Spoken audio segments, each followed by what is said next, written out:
Matter का मतलब है विच हैज मास एंड, हाँ, जिसमें कुछ स्पेस हो, मतलब कुछ ना कुछ स्पेस वो ऑक्यूपाई करे, कुछ में वजन हो और वो कुछ जगह घेरे। जैसे ये कॉपी है, इसमें बेटा कुछ जगह घेरी हुई है ना, इसमें वजन भी है, मास भी है। आगे देखो बेटा, मैटर की 3 स्टेट होती हैं, solid, liquid and gas. Solid के बारे में बोलो तो आप ये कह सकते हो कि भैया हाँ बहुत स्ट्रॉन्ग बॉन्ड होते हैं और इनकी बेटा फिक्स शेप होती है, फिक्स वॉल्यूम होता है। ऐसा इसलिए होता है क्योंकि इनके बीच के मॉलिक्यूल के अंदर स्पेस बहुत कम होता है, हाँ टाइटली पैक होते हैं। नेक्स्ट देखो बेटा लिक्विड, लिक्विड के अंदर क्या होता है, थोड़ा लूजली पैक्ड होते हैं। क्या होते हैं, थोड़ा लूजली पैक्ड, फिर भी इनका बेटा वॉल्यूम क्या होता है, फिक्स होता है, लेकिन शेप फिक्स नहीं होती। गैस की बात करें तो यहाँ पर तो बेटा बहुत फ्री घूमते हैं, इनके मॉलिक्यूल्स क्या बहुत ज्यादा फ्री घूमते हैं, ठीक है। इनकी तो कोई ना डिफाइंड शेप है और ना डिफाइंड वॉल्यूम, ठीक है ना। अगला देखो कंडेंसेशन क्या होता है भाई, कंडेंसेशन का मतलब है जब गैस लिक्विड के अंदर कन्वर्ट हो जाए, जब गैस लिक्विड में, जैसे बादल का बारिश बनकर बरसना। अगला फ्रीजिंग का मतलब है जब लिक्विड जम जाए, सॉलिड हो जाए, जैसे पानी का बर्फ बनना। सब्लिमेशन का मतलब है जब सॉलिड सीधा गैस बन जाए, जैसे कपूर, ठीक है। और अगला वेपोराइजेशन का मतलब जब लिक्विड गैस बन जाए। अगला मेल्टिंग का मतलब है जब बेटा सॉलिड लिक्विड बन जाए, मतलब जैसे बर्फ का पिघलना। और डिपोजिशन का मतलब है जब गैस सीधा सॉलिड के अंदर, गैस सीधा सॉलिड के अंदर कन्वर्ट हो जाए, ठीक है। सब्लिमेशन का उल्टा है ये एग्जांपल सब, ठीक है ना, क्योंकि बेटा CO2 गैस जो है ना, अगर उसको मैं दबाता हूँ, उसको प्रेशराइज करके, जैसे हमने 10th क्लास में पढ़ा था, कन्वर्ट करते हैं, तो वो सीधा किसमें, सॉलिड में कन्वर्ट हो जाती है। उसको क्या बोलते हैं, CO2, solid CO2, solid CO2 बोलते हैं उसको।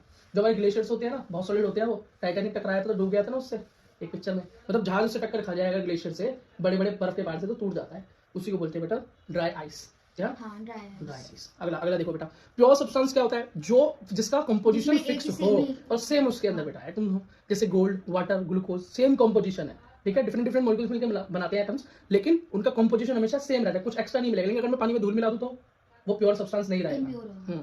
एलिमेंट क्या है, only one type of atom, कोई भी एक टाइप के एटम को मैं एलिमेंट बोलता हूँ, जैसे मेरा सोना, चांदी, लोहा, आयरन, ठीक है। अगला कंपाउंड्स क्या है, जब हाँ जब एक से ज्यादा, more than type of atom जब एक साथ जुड़ जाए, जब हाँ तो कंपाउंड, जैसे H2O, H2O वाटर है, हाइड्रोजन और ऑक्सीजन मिलकर बनाते हैं, वेरी गुड, ठीक है। अच्छा एक चीज याद रखना कि जब दो चीजें आपस में मिलकर एक तीसरी चीज बनाती हैं, एक नया कंपाउंड बनता है, तो उसकी जो केमिकल प्रॉपर्टी होती है वो जरूरी नहीं है कि वो सेम हो उनकी तरह, जो दोनों मिले थे डिफरेंट। जैसे कि बेटा यहाँ पे H2 का एग्जांपल वेरी गुड, क्योंकि ये देखो दोनों गैस आपस में मिली, हाइड्रोजन और ऑक्सीजन, लेकिन बिना बना जो वाटर वो क्या है, लिक्विड है, ठीक है। तो दोनों की देखो केमिकल कंपोजिशन, मतलब देखो केमिकल प्रॉपर्टीज अलग है ना, अलग तो सेम भी हो सकती है लेकिन अलग भी हो सकती हैं। अगला मिक्सचर क्या है भाई, जब दो या दो से ज्यादा सब्सटेंसेस को किसी फिक्स रेशियो में मिला दिया जाए या किसी भी रेशियो में मिला दिया जाए तो वो मिक्सचर हो जाता है। अब फिक्स के हिसाब से और नॉन फिक्स के हिसाब से दो तरह के मिक्सचर बनते हैं, एक होता है होमोजीनियस, होता है हेटेरोजीनियस।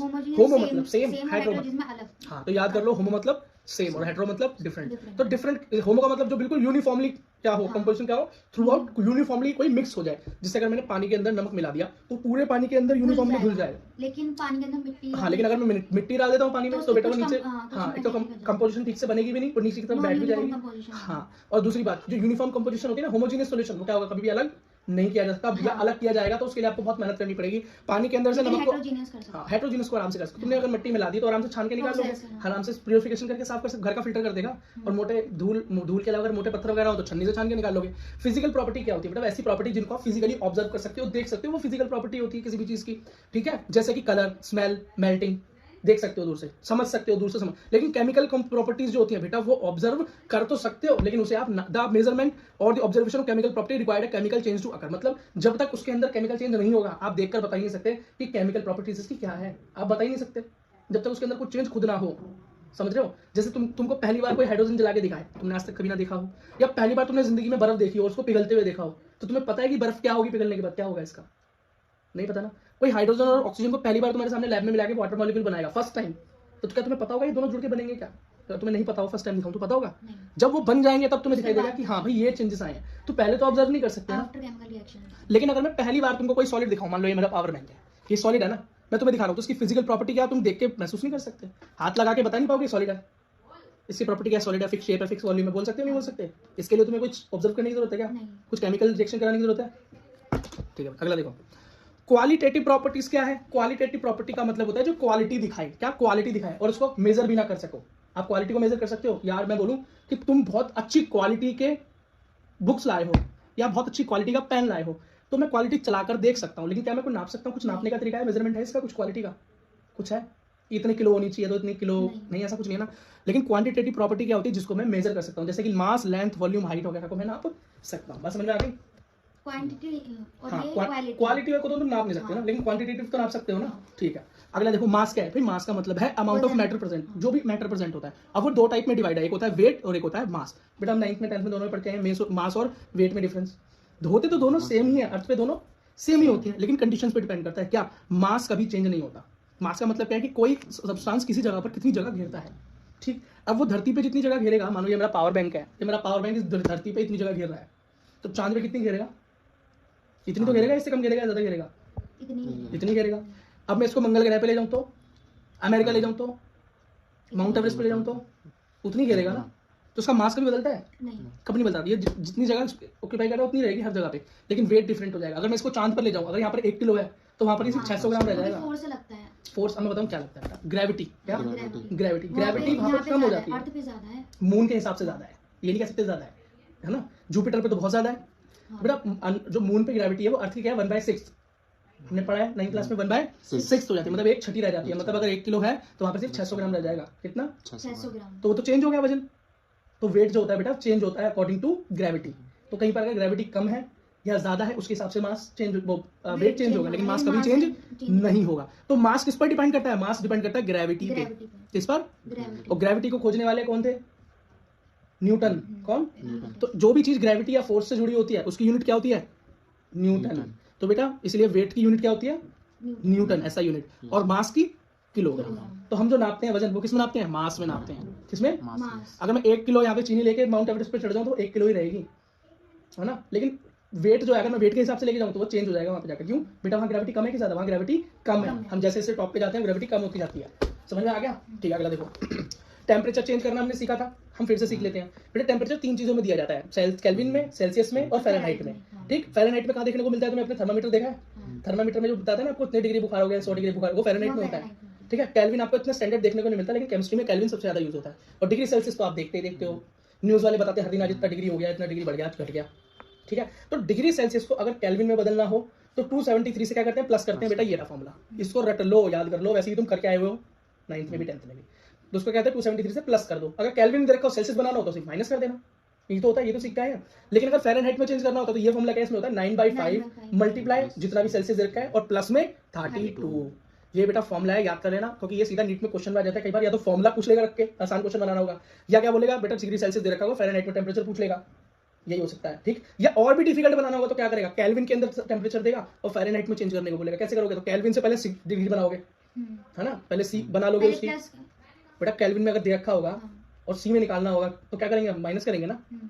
डिग्री सेल्सियस से केल्विन बनाने के लिए प्लस करते हैं 273, और केल्विन से हाँ माइनस करते हैं, सेल्सियस से केल्विन के लिए प्लस और हाँ, केल्विन से सेल्सियस के लिए माइनस। बस तो बेटा सेल्सियस निकालोगे और फिर सेल्सियस को यहाँ पर रख के फ़ारेनहाइट निकालोगे। इससे ज्यादा बेटा और कोई क्वेश्चन इससे बन नहीं सकता, इससे मुश्किल तो कुछ नहीं बन सकता ना।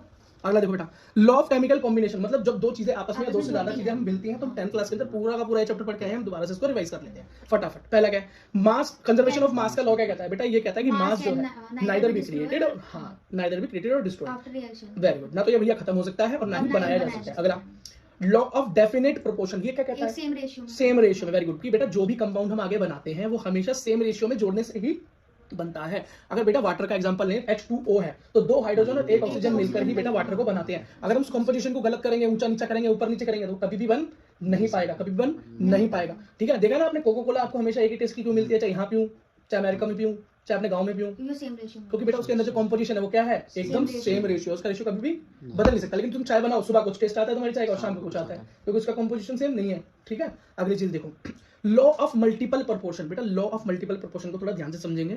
लॉ ऑफ मल्टीपल प्रोपोर्शन ये कहता है कि मान लो दो कोई एटम मिलकर एक नई चीज बना रहे हैं, नया मॉलिक्यूल बना रहे हैं, 2 एलिमेंट मिलकर एक नया मॉलिक्यूल बना रहे हैं, एटम मिलकर नया मॉलिक्यूल बना रहे हैं। उनमें से एक तो फिक्स रहे, एक फिक्स उसकी अमाउंट चेंज ना हो, लेकिन दूसरे वाले की क्या हो, रेशियो चेंज हो जाए, उसका अमाउंट चेंज हो जाए, घटा दें या बढ़ा दें। तो बेटा जो भी आंसर निकलेगा वो हमेशा सिंपल रेशियो होगा। क्या होगा, हमेशा एक सिंपल रेशियो होगा। समझ नहीं आया, करके देखते हैं। देखो बेटा सबसे पहले यहाँ क्या हुआ, H2 प्लस O2, H2O, ठीक है। समझ में आया कि मैंने पानी बनाया, क्या बनाया, पानी बनाया, H2 plus O2, H2O, simple. Hydrogen, oxygen और वाटर बना, ठीक है। तो बेटा हाइड्रोजन का कितना वेट हुआ, एटॉमिक नंबर मास का इसका 1, तो 2 मल्टीप्लाई 2 into 1 मतलब 2 ग्राम, ये 8 होता है, हाँ। तो ये हो गया बेटा 2 into 8 मतलब 16 ग्राम। ये बेटा को समझ में आया होगा आपको कि किस तरीके से चेंज किया ग्राम्स में। और बेटा H2O मेरे को कितना मिला फिर बताओ, 2 प्लस मतलब 18 ग्राम। हाँ उधर करने की जरूरत ही नहीं ना बेटा, इधर ही जोड़ दो, उधर की मेहनत कर रहे हो। 18 ग्राम मिला। अब मान लो मैंने क्या किया, एक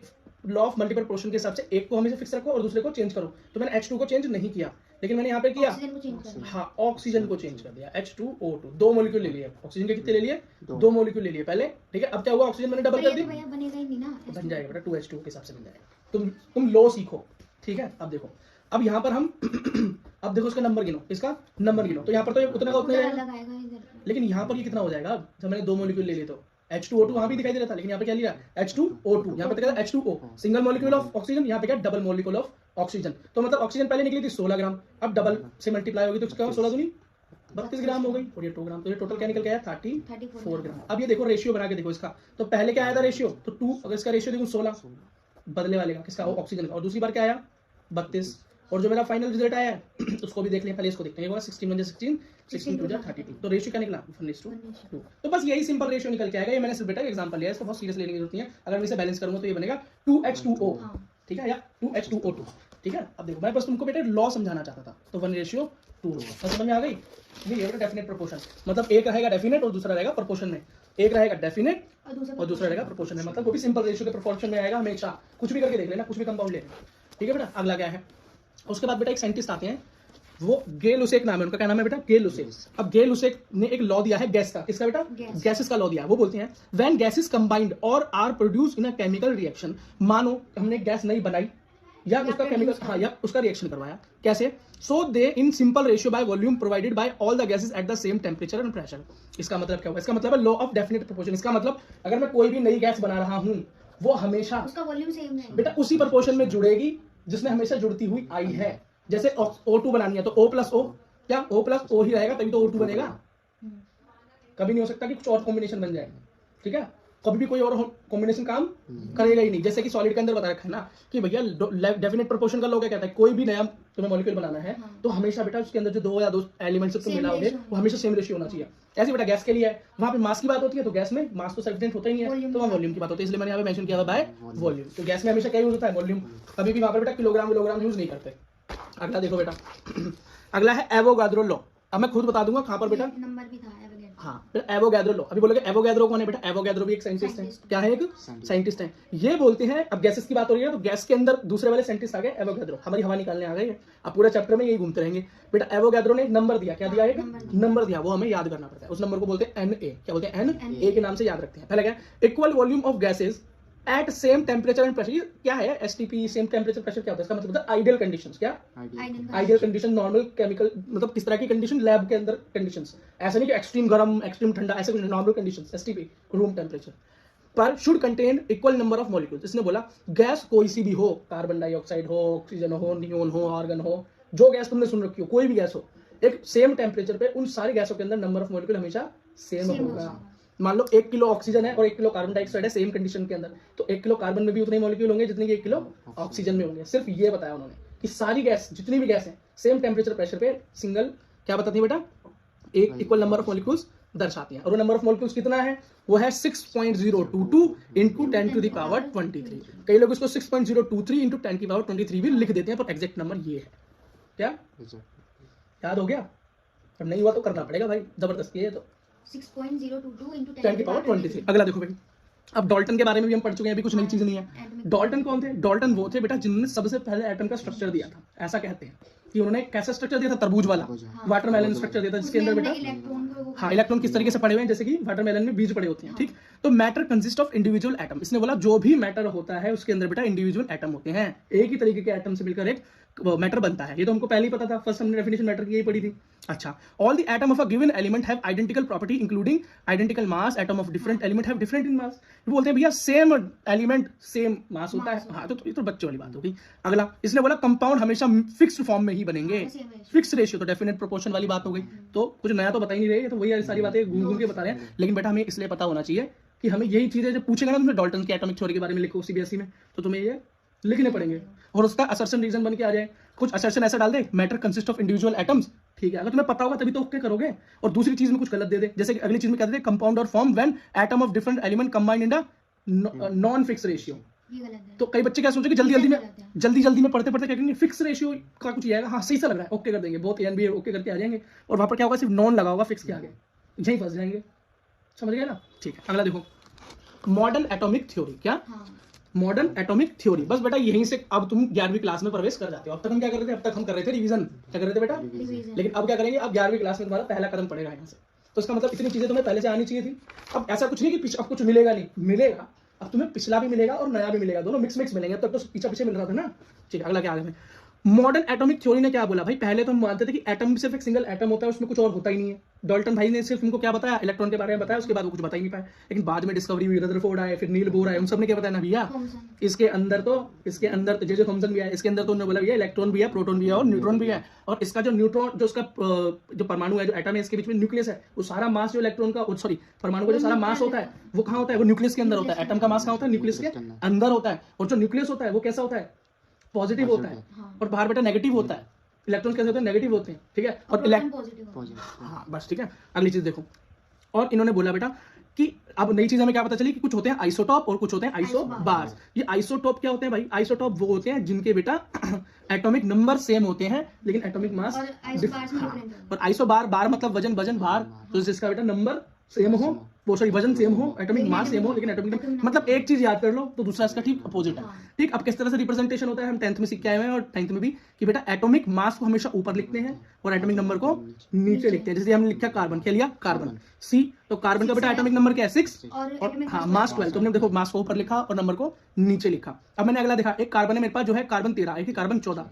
ठीक है, एक है कार्बन 14, लेकिन क्या है? एटॉमिक नंबर सेम है लेकिन मास अलग अलग है। ठीक, तो इसे क्या बोलेंगे? इसको बोलेंगे आइसोटॉप। और बेटा जिसका मास सेम है, जैसे कार्बन 14 मतलब 14, लेकिन मास क्या है? वो नंबर क्या है? 1 6 और 1 7, एटॉमिक, तो ये हो गया आइसोबार। समझ में आ गया? ठीक है, तो बेटा कार्बन 12 है ना, इसके ऊपर तुम्हारी पूरी की पूरी केमिस्ट्री घूमती रहती है। कार्बन 12 के ऊपर, ये वाला जो कार्बन है ना आइडल, इसके ऊपर ही सारी केमिस्ट्री घुमाते रहते हैं। Atom of different element may be similar in some respect, मतलब अलग अलग एलिमेंट्स के एटम कभी कभी कुछ हद तक सेम हो सकते हैं लेकिन पूरी तरीके से सेम नहीं हो सकते।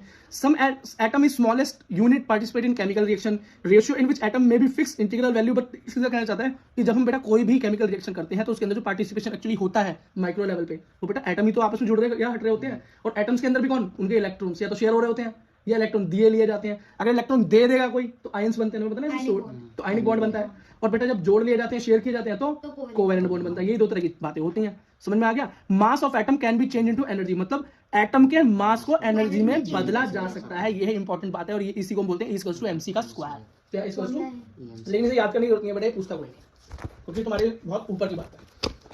अच्छा, तो ये देखो, तो ये बेटे मॉडर्न एटॉमिक थ्योरी से आने से पहले हम किस जो एटम को हम आइडल मानते थे, जिसके इर्द गिर्द सारी केमिस्ट्री को घुमाया जाता था, वो हाइड्रोजन होता था। क्या होता था? हाइड्रोजन। लेकिन मॉडर्न एटॉमिक थ्योरी के आने के बाद हमने कार्बन को भी, कार्बन 12, क्या कार्बन 12 आइसोटोप को बेटा हमने क्या मान लिया? अपनी इस केमिस्ट्री का कर्ता धर्ता भगवान मान लिया। क्या मान लिया? कर्ता धर्ता भगवान मान लिया, सेंटर पॉइंट। कार्बन हर जगह पाया जाता है। हाँ ठीक है, और बेटा इसी के हिसाब से हमने इसी के मास को, इसी के नंबर को कंसीडर करके, आइडियलाइज करके बेटा सारी चीजों को बनाना चालू कर दिया। अब बोलोगे इसको आइडियलाइज क्यों किया? तो बेटा किसी को तो आइडियलाइज करना ही पड़ता है। जैसे आज तुम्हारे पास 1 किलो वजन है, क्या है? 1 किलो वजन है, तो दुकानों पर रखा होता है, बाहर रखा होता है 1 किलो, है ना? तो तुम्हें पता है एग्जैक्टली 1 किलो जो वजन है वो लिया कैसे गया है? तो बेटा मैं तुम्हें ये टास्क दे रहा हूँ, जो भी ये वीडियो देख रहे हैं या तुम पढ़ रहे हो, पता लगा के आना कि 1 किलो का वेट है डिसाइड कैसे हुआ था कि 1 किलो इतना ही होगा। तो तुम्हें पता चलेगा कि किस तरीके से डिसीजन लिया गया था कि 1 किलो इतना होगा, 2 किलो इतना होगा, 3 किलो इतना होगा। वैसे 1 किलो के ऊपर बात हुई थी सारी की सारी। ठीक है, तो बेटा इसी तरीके से आइडियलाइज हमने यहाँ पे कार्बन 12 को किया है। अगर ना पता चले तो कमेंट में डाल देना, मैं बता दूंगा। ठीक है, अगला देखो, तो बेटा इसी के मास को हम बोलते हैं 1 AMU। क्या बोलते हैं? 1 AMU या एटॉमिक मास यूनिट। क्या? हाँ, एटॉमिक मास यूनिट बेटा इसकी वो है। AMU का भैया वो सिंपल U भी था ना शायद, या खाली बेटा ऐसे लिखते हैं हम तो। ठीक है, अगर आगे कुछ नई चीज आएगी तो बताएंगे, पर नॉर्मल ऐसे लिखना, कुछ इस तरह का नंबर मत लिखना कि तुम खुद कंफ्यूज हो जाओ कि क्या लिखा हुआ है। और नोट्स बनाते हुए भी ध्यान रखना। अलग एटॉमिक मास यूनिट। क्या? Atomic mass unit 1 AMU। और ये क्या होता है बेटा? 1/12 of the mass of carbon 12 atom. तो कार्बन 12 एटम को ही हम कंसीडर करते हैं, उसी के मास के बराबर इसको रखते हैं। तो बेटा इसका मास क्या है? 1 AMU की क्वांटिटी कितनी होती है? 1.66 × 10⁻24 ग्राम। अब बेटा याद तुम्हें करने पड़ेगा। तुम्हारे 2 नंबर हो गए याद करने के लिए, तो एक हो गया 6.022 × 10⁻23। हाँ, और एक दूसरा हो गया बेटा 1 AMU। क्या? 1 AMU। हाँ, वेरी गुड, वेरी गुड। ठीक है बेटा, अगला देखो, एक क्वेश्चन सॉल्व करते हैं। क्वेश्चन क्या है? Calculate the molecular mass. अब बेटा मॉलिक्यूलर मास तो आपको करना आती है, अभी इससे पहले हमने कुछ क्वेश्चन में सॉल्व कर दिया। सम ऑफ CH4 का करना है। कैसे करोगे भैया? बहुत आसान है। CH4 हम मीथेन। तो बेटा इसका करते हैं तो कितना आसान है, आराम से कर दोगे, कोई दिक्कत तो नहीं है? कर दें? बताओ। कार्बन 1 है, मोलिकुलर मास। हाँ बोलो बेटा। कार्बन एक है तो ये 6 हाइड्रोजन नहीं 12 होएगा इसका मास। ठीक है बेटा, ठीक है भाई, बच्चे ने आराम सॉल्व कर दिया। ठीक है, कार्बन का आपको पता है एटॉमिक नंबर होता है 6 और एटॉमिक मास होता है 12 प्लस, कार्बन को हाइड्रोजन का होता है 1 और 4 तो प्लस 4 हो गया हमारा 16। बेटा याद रखना जब मॉलिकुलर मास की बात हो, किसकी, मॉलिकुलर मास की, तो हम हमेशा इसको AMU के अंदर कंसीडर करते हैं। ठीक है, मतलब तो इसका आंसर होगा 16 और AM एटॉमिक मास यूनिट। बेटा इसी में कंसीडर करते हैं, इसी में, क्योंकि एटॉमिक मास निकाला है ना, एटॉमिक लेवल पे मॉलिकुलर मास निकाला है। अगला क्या है, फॉर्मूला मास। क्या है, formula mass. When no molecule but ions existed, इसका मतलब जब बेटा आयंस की एक्सचेंज होती है। आयंस क्या, वही बेटा जो मॉलिक्यूल जो जैसे NaCl बनता है, वो एक उसको दे देता हाँ, है, तो बेटा इसके अंदर 70 इलेक्ट्रॉन की तक शेयरिंग ना एक होकर इलेक्ट्रॉन्स का गिव एंड टेक होता है। हाँ। बेटा सोडियम क्या करता है, अपना इलेक्ट्रॉन दे देता है, तो क्लोरीन, शायद 11 होता है इसका, ये तो 17 होता है, तो एक इसको ट्रांसफर करते तो 18 बन जाता है। हाँ, और बेटा ये क्या करता है, ये तो ये देता है इसका इलेक्ट्रॉन complete हो जाता है। और ये इलेक्ट्रॉन ले लेता है, टेक करता है, टेक, लेने वाला नेगेटिव आयन बनाता है और देने वाला बेटा पॉजिटिव आयन बनाता है। यही तो था, इसको तो आयनिक बॉन्ड बोलते हैं। तो बेटा आयन के एक्सचेंज भी इसी को बोलते हैं। इसी के अंदर बेटा फॉर्मूला मास की बात होती है। तो मॉलिकुलर मास और फॉर्मूला मास में डिफरेंट क्या है, कोई तुमसे पूछ ले कि कोई सी का मॉलिकुलर मास निकालो। आयंस एक्सचेंज होते हैं हाँ, और तो फॉर्मूला मास, में sum of atom. Very good very good. तो बेटा मॉलिकुलर मास के अंदर तो मॉलिकुलर फॉर्मूला यही है कि भैया किसके अंदर कितने मॉलिक्यूल्स हैं और उनका वेट क्या क्या है, मास क्या है। ठीक है, जैसे ये क्या है, ग्लूकोज का H6H12O6। ठीक है, हमने एक बना दिया, उसके अंदर क्या दिखा रहा है, कार्बन कितने हैं 6, हाइड्रोजन कितने 12 और ऑक्सीजन कितने हैं 6। पता है टोटल कितने कितने मॉलिक्यूल जुड़े हुए हैं। लेकिन जब हम फॉर्मूला मास की बात करेंगे तो उसके अंदर कुछ भी नहीं लिखा होगा, उसमें तो सिंगल ये लिखा होगा NaCl, बात खत्म, और कुछ नहीं, है ना, समझ गए। तो आयनिक बॉन्ड के लिए फॉर्मूला मास यूज होता है और बेटा नॉर्मल हमारे मॉलिक्यूल्स के लिए मॉलिकुलर फॉर्मूला यूज होता है। ठीक है, अच्छा अब बेटा एक चीज और समझ लो, बड़ी ही जरूरी, बहुत ही जरूरी, जिसको देखकर बच्चों को क्या हो जाते हैं, हॉस्पिटलाइज हो जाते हैं बच्चे, समझ नहीं पाते, 11वीं 10वीं सब निकल जाती है, 10वीं 11वीं 12वीं सब निकल जाती है, यहीं फंसे रह जाते हैं। मोल कॉन्सेप्ट बहुत ईजी है बेटा। देखो इसने बोला एक मोल होता है 6.022 इंटू 10 की पावर 23। ये किसने बताया था, एवोगैड्रो जी ने बताया था। लो जी, आपने पूरी पुरानी कड़ी को जोड़ डाला। क्या उन्होंने क्या बताया था कि भैया एक नॉर्मल टेम्परेचर पे, प्रेशर पे एक गैस के अंदर जो मॉलिक्यूल होते हैं वो सारी गैस, जितनी भी गैस में सब सिंगल अमाउंट ऑफ मॉलिक्यूल दिखाती हैं। कितने, इतने दिखाती है भाई। तो इस इतने ही मॉलिक्यूल्स को उन्होंने क्या बोल दिया, इतना ना लिखने के लिए उन्होंने 1 मोल बोल दिया इसको। क्या बोल दिया, 1 मोल। इतना लंबा चौड़ा लिखने के बजाय उन्होंने क्या बोल दिया, 1 मोल होता है। ठीक है, तो 1 mole is the amount of substance contain as many discrete entities as there is atom in exact 12 gram of isotope. अब ये 12 ग्राम फिर मैंने बताया था ना, कार्बन 12 के ऊपर, कार्बन 12 आइसोटोप के ऊपर ये पूरी सब कुछ घूम रहा है। समझ में आया कि सब पूरी केमिस्ट्री किस पे घूमती रहेगी, कार्बन 12 आइसोटोप के ऊपर घूमती रहेगी। इसके अंदर हमने क्या देखा, कार्बन 12 का जो हमारा वेट होता है उसको मैंने AMU माना, 1 AMU माना था ना उसको। ठीक है, और अगला the 1 mole is the amount of substance that contain as many discrete entities as there atom in exactly. अभी बेटा कार्बन 12 में जितने एटम होंगे इसने इस तरीके से जोड़ दिया है एवोगैड्रो नंबर को। ठीक है, उतने बेटा 1 मोल होगा और 1 मोल एक एवोगैड्रो नंबर के बराबर होता है। इतना याद कर लो, काम इससे ज्यादा इसमें सोचने की जरूरत नहीं है। तो कोई बोले ना मेरे पास 1 मोल हाइड्रोजन है, क्या है, कार्बन में जितने एटम होंगे, हाँ, और हमें पता ही इतने होते हैं, बस खत्म। इससे ज्यादा तुमसे कोई नहीं पूछेगा, कोई खोल के नहीं पूछने वाला। इक्वल होगा, मोल के इक्वल होता है। कार्बन 12 आइसोटोप की बात की जाए, 12 ग्राम कार्बन के अंदर, बात खत्म। इतना भी मत समझो, तो पुराना याद रखना कि भैया सेम टेम्परेचर प्रेशर पे different gases same number of molecules present दिखाती हैं, वो होता है 1 एवोगैड्रो नंबर के बराबर, मतलब इतने, और वो होता है 1 मोल। एवोगैड्रो नंबर 1 मोल के बराबर होता है, इससे ज्यादा बेटा कुछ करने की जरूरत नहीं है। अब 1 मोल, कोई मुझे बोले 1 मोल है मेरे पास, तो मुझे पता चल जाएगा ना कि वो क्या बोल रहा है, 6.022 10 की पावर 23 बोल रहा है वो। 1 मोल का मतलब तो यही हुआ ना। जैसे मैं बोलता हूँ 12 दर्जन, 1 दर्जन केला, तो मेरे को खुद पता है कि 1 दर्जन का मतलब है 12। पता है ना तुम्हें, क्यों, क्योंकि 12 बोलने के बजाय उसने 1 दर्जन में कन्वर्ट कर दिया, तो आसान हो गया पढ़ना। अब मेरे को बोलना है भैया तू 24 केले खरीद ला, तो मैं 24 केले ना बोल के ठेली वाले को बोलूंगा 2 दर्जन केले दे दे, तो मुझे कुछ और दे देगा क्या, सब वही देगा ना। ठीक है, तो कोई अगर मुझे बोले कि 1 मोल हाइड्रोजन है मेरे पास, कितना 1 मोल हाइड्रोजन एटम है, तो उसका मतलब कितने एटम है, 1 मोल हाइड्रोजन एटम है, तो उसमें कितने हैं, कोई बात नहीं, मुझे पता भैया 1 मोल इसमें मतलब 6.022 10 की पावर 23 एटम होंगे। अब कोई बोले 2 होगा तो उसको मल्टीप्लाई कर देना। अब कोई बोले 1 मोल वाटर का मॉलिक्यूल है मेरे पास, तो बताओ कितने मॉलिक्यूल होंगे, तो मुझे पता भैया 1 मोल बोल रहा है तो कितने मॉलिक्यूल होते हैं, 1 मोल में होते हैं 6.022 10 की पावर 23 मॉलिक्यूल, खेल खत्म। कोई मुझे बोले 1 मोल NaCl है मेरे पास, 1 मोल NaCl मॉलिक्यूल है, तो कितने होंगे 6.022 10 की पावर 23। समझ आ गया, बार बार रिपीट करने से तो 1 दर्जन सेम ही रहेगा ना। अब मैं 1 दर्जन केरला में जाके मांगूंगा तो मुझे 12 की जगह 14 केले देगा क्या, अलग-अलग उसके वो भी होंगे कंपाउंड, या कोई फर्क नहीं पड़ता बेटा। अगर 1 मोल बोल रहा है तो नंबर ऑफ मॉलिक्यूल सेम रहेंगे हमेशा, क्योंकि 1 मोल फिक्स है, 1 मोल समझ लो। इतने आसान है केमिस्ट्री, बस इतनी ही आसान है। हमारे दिमाग का कंफ्यूजन क्या हो जाए कि डबल क्यों नहीं होगा, ट्रिपल क्यों, जो तुम बोल रहे हो ऐसा कुछ नहीं होगा। क्यों होगा, जब बोल दिया नहीं होगा, खुद बोल रहा है ना मोल कॉन्सेप्ट। एवोगैड्रो भाई साहब ने बोल दिया ना, मैंने इस पूरे नंबर को 1 मोल के बराबर बोल दिया है, बात खत्म। मैं 1 मोल बोलूं तुम 6.022 10 की पावर 23 समझ रहा। अब इसमें कौन सी साइंस बताऊं तुम्हें याद करने के लिए?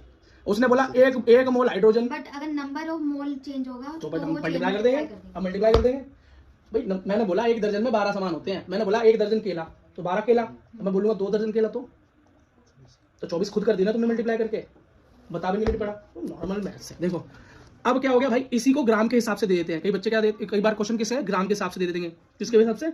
ग्राम के हिसाब से। तो 1 gram atom equals to 1 mole of atom के बराबर ही होता है। अगर कोई बोलेगा ना 1 ग्राम कितना, अब ये कॉन्सेप्ट कहां से आया? ये कॉन्सेप्ट आया यहाँ से। ये जो ग्राम वाला कॉन्सेप्ट आया वो यहाँ से। अभी तक कौन सा कॉन्सेप्ट चल रहा था? आराम से एवोगैड्रो भाई साहब का काम चल रहा था, लेकिन इन्होंने एक ट्विस्ट डाला। क्या डाला? हम क्वेश्चन को थोड़ा सा डिफिकल्ट बनाते हैं। क्या देते हैं? हमने डिफिकल्ट बनाने के लिए क्या बोला? 1 ग्राम एटम बोल दिया। क्या बोल दिया? 1 ग्राम एटम बोल दिया, मोल बोला ही नहीं। तो कोई बात नहीं, हमें पता है, हमको भैया बता दिया बुक ने क्या, 1 ग्राम एटम का मतलब ही होता है 1 मोल। तो तीसरी बात याद आ गई, यहाँ लिख दूं कि 1 ग्राम एटम वही है, वही है। तो दिख रहा है ना 1 gram atom equals to 1 mole of atom, same 6.022 into 10.23। 1 gram molecule बोल दे उसकी जगह, तभी भी वो भी बेटा 1 मोल ऑफ मॉलिक्यूल मतलब सेम बराबर हो गया। ठीक है बेटा। अगला कॉन्सेप्ट है हमारा मोलर मास। क्या है? मोलर मास मतलब मॉलिक्यूल का मास। क्या? मॉलिक्यूल का मास क्या है? बहुत आसान है भाई। Mass of 1 molecule of a substance, वही भैया 1 मोल के बराबर। मैंने खुद बता दिया तुमको कितना, इतना 6.022 10 की पावर 23। ठीक है। और किसके बराबर मानते हैं भैया? जितने कार्बन 12 C12 आइसोटोप के अंदर जितने एटम होते हैं वही बेटा 1 मोल होता है, वही 1 एटॉमिक मास यूनिट होता है। ठीक है बेटा। ठीक है। तो बेटा मोलर मास का वही मतलब है जो मैंने भी आपको बताया कि मतलब एक मोल इतने मॉलिक्यूल्स या इतने एटम्स के बराबर होता है, जो कि क्या है? कार्बन 12 आइसोटॉप है, उसके अंदर कितने एटम है भैया? इतने एटम होते हैं, वही मेरा एक मोलर मास के बराबर होता है। और बेटा 1 mu, ये 1 mu है कितना? हम अभी पढ़ के आए हैं। तो बेटा एक एटॉमिक मास यूनिट होती है 1.66 10 की पावर -24 ग्राम। इन ग्राम्स में बेटा इतना होता है 1 AMU। ये होता है जी कार्बन 12 का वेट। कार्बन 12 का वेट इतना होता है, और नंबर ऑफ मॉलिक्यूल्स उसमें कितने होते हैं? इतने होते हैं भाई। ये 2 चीजें याद करनी है, नंबर ऑफ मॉलिक्यूल्स इतने और वेट होता है इतना। ठीक है। अगली चीज देखो, नंबर ऑफ मोल किसी के कैलकुलेट करते हो, यहां से बेटा क्वेश्चन बनता है। यहां से क्या बनता है? यहां से क्वेश्चन बनता है। कहां क्वेश्चन मिलेगा आपको? सीबीएसई में आपके पेपर में यहां से क्वेश्चन मिलेगा। नीट में बेटा क्वेश्चन पहले आते थे, अब कम आते हैं। ऐसा नहीं कि आएगा नहीं, हो सकता है आ जाए, है ना, है इजी। अगला देखो, नंबर ऑफ मोल निकालने हो, क्या नंबर ऑफ मोल फाइंड करने हो किसी एक सिंगल एलिमेंट के लिए। क्या? एक सिंगल एलिमेंट के लिए। बेटा खुद सोचो कि एलिमेंट का क्या मतलब? एलिमेंट का मतलब है भैया कोई मान लो 2 चीजें मिली, एक मिला A, एक मिला B, और मिलकर बन गया AB। तो इसके अंदर बोल रहा है खाली A का निकाल के दो जी। नंबर ऑफ मोल्स किसके निकाल के दो? A के नंबर ऑफ मोल्स निकाल के दो। या तुमको क्या बोल देगा कि भैया A और B बनकर इतने मोल्स बने और B के इतने मोल्स थे, तो बताओ A के कितने मोल्स होंगे? कितने मोल A चाहिए होगा कि इतना मोल ये बन जाए? तो मतलब मोल यहाँ पे नंबर ऑफ मोल्स निकालने होते हैं। बट सिमिलर फॉर्म, बहुत आसान फॉर्मूला है, देखो जरा। For elements number of mole given mass बटे में एटॉमिक मास। गिवन मास बटे में एटॉमिक मास। इसको बेटा ऐसे याद कर लो, जैसे कैसे क्या याद करते हो? जनगण मन याद करते हो ना, वैसे याद करो। या 2 की टेबल फर्स्ट कि नंबर ऑफ मोल निकालने का फॉर्मूला होता है गिवन मास की कुछ मास गिवन होगा अपॉन में एटॉमिक मास। अभी एटॉमिक मास क्या है भाई? अगर मैं बोलूं इधर देखो, इधर देखो एटम का, मैं बोलूंगा H2O के अंदर नंबर ऑफ मोल निकालो, और H2O में रखा है 10 ग्राम। 10 ग्राम H2O मतलब 10 ग्राम पानी के मोल्स निकालो। कितने? 10 ग्राम पानी के मोल्स। 10 ग्राम तो गिवन मास हो गया, मैंने खुद दे दिया 10 ग्राम गिवन मास हो गया ना। गिवन मास अपॉन में मोलिकुलर मास। मोलिकुलर मास कैसे निकालोगे इसका? तो हाइड्रोजन का मास होता है 1 plus oxygen 2 multiply 2 multiply 1 H2 2 के साथ है ना, और प्लस यार 2 मल्टीप्लाई 1 प्लस हाइड्रो और ऑक्सीजन का कितना मास होता है? 16। तो 2 प्लस 16 बराबर 18, मतलब ये 10/8। ऐसा काम हो गया ना? समझ में आ गया मैं क्या बोल रहा हूँ? कितना आसान है ये। बस थोड़ी सी कैलकुलेशन क्या है पॉइंट्स में और सिग्निफिकेंट नंबर्स में जाती है। अब सिग्निफिकेंट नंबर्स में पता है ना बेटा, पॉइंट के बाद चलती चली आती है तो सिग्निफिकेंट फिगर्स होती हैं। तो हमने सिग्निफिकेंट फिगर्स गिनी हुई बेटा 12th के अंदर, या सॉरी मैथ्स के अंदर, कि कितनी सिग्निफिकेंट फिगर है। इसमें बोलूं 10 में भैया 10 में कितनी सिग्निफिकेंट फिगर है? एक ही तो है, 1 0। 100 में कितनी है? 2। 1000 में कितनी है? 3। कितना ये आसान है, तो सब कुछ पढ़ाई बहुत आसान है। देखो ठेली खींचने से तो आसान ही है ना पढ़ना, नहीं बोल दो नहीं है, या कट्टा उठाने से ज्यादा, तो बेटा मजदूरी नहीं करनी तो पढ़ाई करो। देखो अब कंपाउंड की बात करें, कोई बोले भैया मेरे को तो 2 एलिमेंट का मोल ही दे रखे हैं, मान लो इन दोनों का पहले दे रखा हो, पूछे भैया इसका बता, पूरे कंपाउंड का, एलिमेंट गया वार्ड में, पूरे कंपाउंड का बता, तो कोई बात नहीं भाई, उसमें भी सेम फॉर्मूला गिवन मास, तो कंपाउंड का भी रखा होगा अपॉन में मोलिकुलर मास। अब इसके अंदर खुद तो देखो मैंने ये कंपाउंड ही तो दिया था एक्चुअली, जो मैंने पहला एग्जांपल तुम्हें कराया, H2 कंपाउंड ही तो है ना। इसके अंदर से खाली H का पूछता, अभी कंपाउंड का तो मैंने निकाल ही दिया, खाली H का पूछता, खाली हाइड्रोजन का पूछता, तब हाइड्रोजन का गिवन मास लगता और नीचे में मोलिकुलर मास लगता। बात समझ में आ गया भाई। अब गैसेस के लिए क्या होगा भाई? गैसेस के लिए फॉर्मूला थोड़ा सा अलग है। ऊपर गैस के अंदर का नंबर ऑफ मोल्स निकालेंगे, वॉल्यूम गिवन, मतलब गिवन वॉल्यूम। अब वॉल्यूम गैस में किसकी बात होगी? मास की नहीं, वॉल्यूम की बात होगी। पता है ना क्यों? मास डेफिनेट होता ही नहीं है गैस का, तो वॉल्यूम की बात होगी। और बेटा नीचे 2.2, हाँ 2.4 लीटर। अब ये कहाँ से आ गया? ये क्या आ गया भाई? तो ये हमें लेना ही पड़ेगा हाँ, कि भैया 1 मोल गैस, 1 मोल गैस मतलब जो 6.022 × 10⁻23 मॉलिक्यूल्स ऑफ गैस है, है ना, वो बेटा हमेशा इतना एरिया लेते हैं, कितना 22.4 लीटर एरिया लेते हैं, मतलब वॉल्यूम लेते हैं, एरिया बोल रहा हूँ, वॉल्यूम ऑक्यूपाई करते हैं। तो बेटा ये याद करना ही पड़ेगा अगर हमको गैस में, ठीक है बेटा। अगला टॉपिक देखो, अगला टॉपिक है बेटा परसेंटेज कंपोजिशन। क्या? परसेंटेज कंपोजिशन की कोई बेटा कितनी परसेंटेज में एक रिएक्शन में या किसी एलिमेंट के अंदर सम्मिलित है। मान लो मैंने बोला A प्लस B बराबर बना AB, क्या बना? तो मैंने बोला A तो AB है 100, कितना है 100%, और B है मेरा 70%। तो बताओ A कितना होगा, बताओ कितना होगा? इसको उधर ले जाएंगे, ऐसे ही बताओ ना बेटा, इतना ले आना क्यों है? 30 होगा ना। हाँ नहीं समझ में आया कितना आसान है? मैंने बोला A प्लस बी करके A प्लस A भी कोई कंपाउंड बना, एलिमेंट को जोड़ा, A भी 100% है और B मेरा 70% है, तो A कितना होगा? तो बचा हुआ 30 पे होगा। मैं समझ रहा हूँ तुम क्या बोल रहे हो, वहां लाके काट दोगे 70, इतना क्यों कर रहे हो? तो सीधी सी कैलकुलेशन कर लो ना, 100 आया होगा तो कैसे आया होगा? तो बेटा 30 आ गया, तो यही था, A का परसेंटेज हो गया 30, B का हो गया 70, AB का हो गया 100।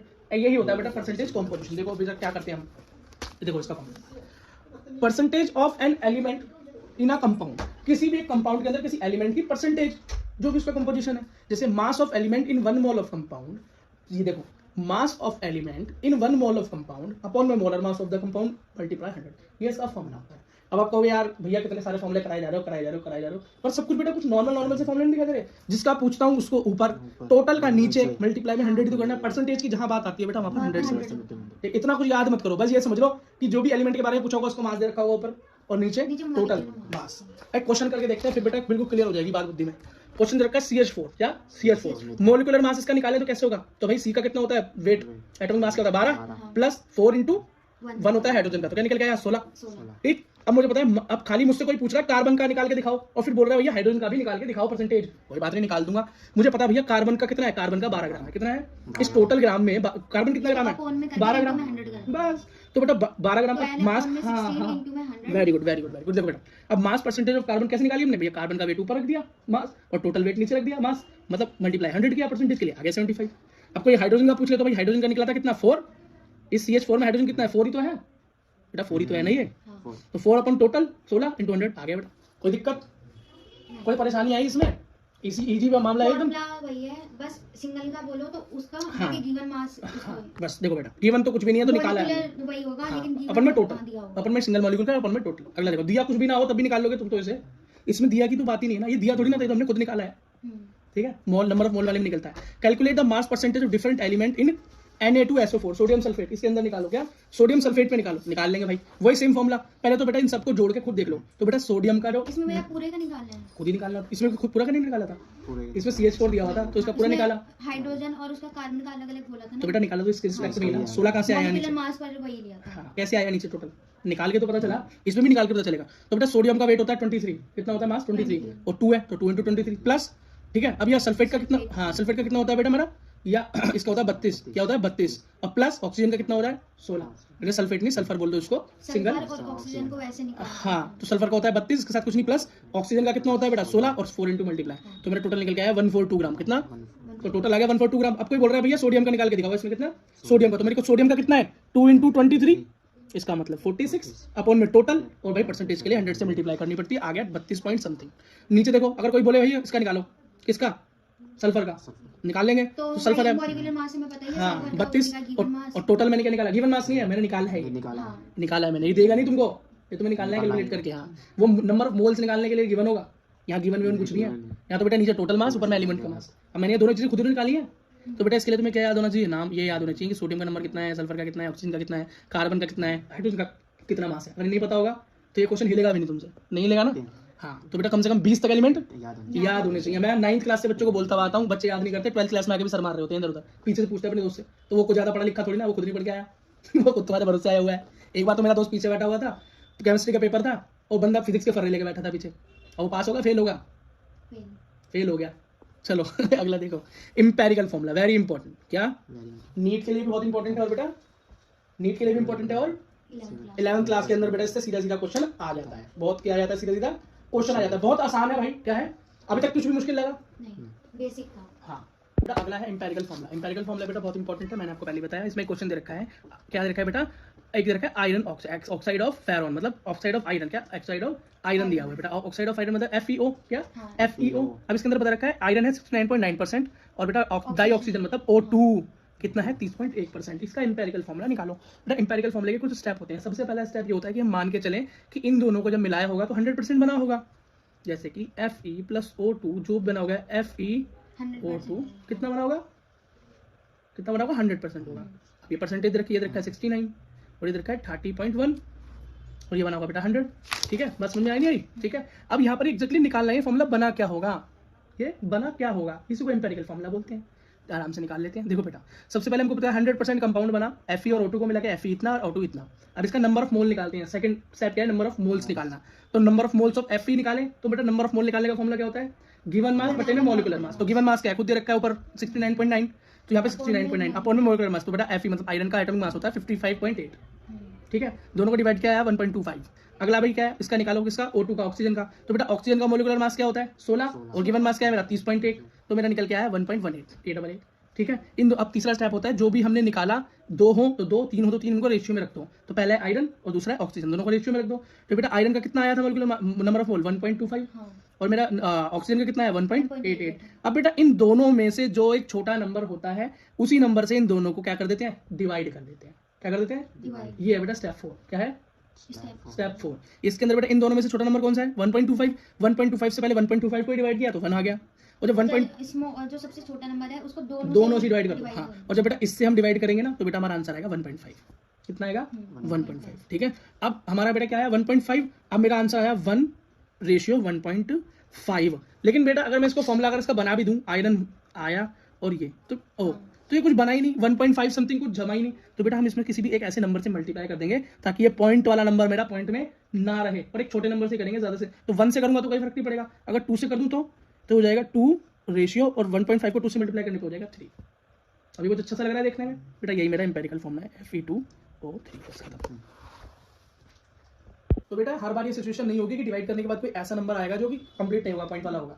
अगर मान लो इसकी जगह पे 1:2 आ जाता तो खेल वही खत्म हो जाता। हाँ, FeO2 इसका आंसर हो जाता। लेकिन इस केस में बेटा ऐसा नहीं था, तो मैंने 2 से मल्टीप्लाई करके देखा, सबसे छोटा नंबर लेते, 1 से किया तो कोई फर्क नहीं पड़ा, 2 लिया तो 2 हो गया और ये 3 हो गया, और ये मेरा एम्पेरिकल फॉर्मूला हो गया। कोई अगर एम्पेरिकल फॉर्मूले से पूछे कि मास निकालो, क्या मॉलिक्यूलर मास निकालो एम्पेरिकल फॉर्मूले का यूज करते हुए, तो भाई कितना ही मुश्किल है, लो निकाल लूंगा। मेरा आंसर आ गया Fe2O3 आ गया ना एम्पेरिकल फॉर्मूला, इससे मास निकालना है तो भाई कोई बात नहीं। तो 2 मल्टीप्लाई आयरन का क्या होता है 55.8 प्लस ऑक्सीजन मतलब 3 मल्टीप्लाई ऑक्सीजन का कितना होता है 16। बेटा इसको मैं करूंगा, आंसर आएगा 1.96। नहीं बेटा ये तो मैंने मॉलिक्यूलर मास निकाल लिया ना, इसमें तो क्या गिवन है। कोई बोले एम्पेरिकल फॉर्मूले से मॉलिक्यूलर मास निकालना हो तो कैसे निकालोगे, ये तो बेटा हमको आता ही है ना, ये तो हम 9th 10th से करते हुए आए हैं, इसमें तो हमको कोई दिक्कत नहीं होनी चाहिए ना। ठीक है, निकाल लोगे। ठीक है बेटा, अगला देखो अगला क्या है, स्टीचियोमेट्री। क्या स्टीचियोमेट्री, बेटा स्टीचियोमेट्री हम जो पढ़ के आए हैं 10th क्लास में पढ़ के आए हैं, इसका मतलब होता है संतुलन करना, बैलेंस करना। क्या, इक्वेशन को बैलेंस करना। जैसे कि मेरे पास एक इक्वेशन दे रखी, देखो Mg + O2 = MgO, लेकिन ये बैलेंस इक्वेशन नहीं है। क्यों बेटा, यहाँ पर सिंगल Mg, यहाँ भी सिंगल Mg, ठीक है, लेकिन यहाँ पर ऑक्सीजन 2 है और यहाँ पर ऑक्सीजन 3 है, तो बेटा काम नहीं बना ना। तो यहाँ पर हम क्या करेंगे, यहाँ पे बेटा 2 से मल्टीप्लाई किया और यहाँ भी 2 से बैलेंस हो गया, तो इसको बेटा इसी को हम स्टीचियोमेट्री बोलते हैं। क्या बोलते हैं, स्टीचियोमेट्री बोलते हैं। बात समझ में आ गई ना। हाँ, तो बेटा स्टीचियोमेट्री का मतलब क्या है, स्टीचियोमेट्री हमें क्या बताती है, तो स्टीचियोमेट्री मुझे यही तो बताती है 2 एटम ऑफ मैग्नीशियम और 2 एटम ऑफ ऑक्सीजन मिलकर 2 atom of MgO magnesium oxide बनाते हैं, यही तो बता रही है मेरे को ये इक्वेशन। तो बेटा इसी तरीके से स्टीचियोमेट्री को लिखना अगर तुमसे पूछा जाए तो। अब बेटा बड़ा ही इंपॉर्टेंट, अब तुम बोलोगे हर बात को इंपॉर्टेंट बोल के कराया जा रहे हो, तो क्या करें, कुछ चीजें इंपॉर्टेंट होती है। तो बेटा एक चीज इंपॉर्टेंट, इसको बोलते हैं लिमिटिंग रिएजेंट। क्या बोलते हैं बेटा, लिमिटिंग रिएजेंट। बहुत नीट के हिसाब से बहुत ज्यादा इंपॉर्टेंट है और पेपर में छोटे नंबर में आता है, इसमें छोटे नंबर पर आ जाता है। पर लिमिटिंग रिएजेंट वो होता है जब मान लो कोई रिएक्शन हो रही है, A और B प्लस हो रहे हैं, या मान लो तुम NaCl नमक बन रहा है, ठीक है, तो 2 चीजों से सोडियम और क्लोरीन मिलकर तो नमक बनाएंगे। मान लो NaCl बना रहे हो तो सोडियम प्लस क्लोरीन मिलकर तो NaCl बनाएंगे ना। तो ये दोनों क्या हुआ, रिएक्टेंट और ये हो गया प्रोडक्ट। बात समझ में आ गई। अगर भाई इस रिएक्शन को करते हुए जो पहले खत्म हो जाए, जो पहले खत्म हो जाए बेटा उसी को लिमिटिंग रिएजेंट बोलते हैं। मान लो ये रिएक्शन होते होते सोडियम खत्म हो गई तो सोडियम मेरा क्या होगा, लिमिटिंग रिएजेंट होगा। क्या होगा, लिमिटिंग रिएजेंट। और अगर क्लोरीन खत्म हो जाती तो ये हो जाता। इजी है, जो बेटा केमिकल रिएक्शन के दौरान खत्म हो जाए, कंज्यूम हो जाए, वही लिमिटिंग रिएजेंट कहलाता है। मान लो कि भैया एक मैं रिएक्शन कर रहा हूँ A + B जिससे मेरा बन रहा है C, प्रोडक्ट बन रहा है। अगर मैंने बोला कि भैया A जो है ना वो 10 ग्राम चाहिए और ये 20 ग्राम चाहिए, तब जाके मेरा क्या बनेगा, 30 ग्राम प्रोडक्ट बनेगा। या हो सकता है कई बार प्रोडक्ट बेटा कम ज्यादा भी होता है, जरूरी नहीं है कि हम जितना जितना मिलाएं उतना इनको मिले बेटा, कुछ जल भी तो जाता है, कुछ हीट भी तो हो जाता है। जैसे मान लो तुम 1 किलो पानी उबाल रहे हो, क्या तुम्हें उबालने के बाद 1 किलो पानी मिल जाएगा? नहीं मिलेगा। क्यों बेटा? बहुत सारा भाप भी तो बन जाएगा, वेपराइज नहीं हो जाएगा, समझ गए? ऐसे ही होता है। अगला देखो, तो 10 ग्राम और 20 ग्राम चाहिए था और 30 ग्राम मिलता। अब मुझे बेटा जिसने रिएक्शन करने के लिए मेरी मैडम थी, मैडम ने मुझे क्या क्या दिया, ए तो दे दिया 12 ग्राम, कितना वो 8 ग्राम नहीं 12 ग्राम दे दिया, मान लो 12 ग्राम दे दिया ए, और बी दे दिया मुझे 15 ग्राम। कितना दे दिया? 15 ग्राम। तो बताओ पहले कौन खत्म होगा? चलिए बताओ बेटा। ए तो मेरे को लिमिट से ज्यादा दे दिया, हाँ। वो तो 10 में मेरा काम हो जाता, और बी मुझे 20 चाहिए था, मुझे कम दे दिया। मेरा बी जल्दी खत्म होगा या नहीं होगा इस काम करते हुए? समझ में आया? क्यों भैया? कुछ करने के लिए, क्योंकि बनाने कम, के ये कम दिया। हाँ, तो ये पहले खत्म हो जाएगा। तो इस वाली रिएक्शन में मेरा बी लिमिटिंग रिएजेंट बन जाएगा।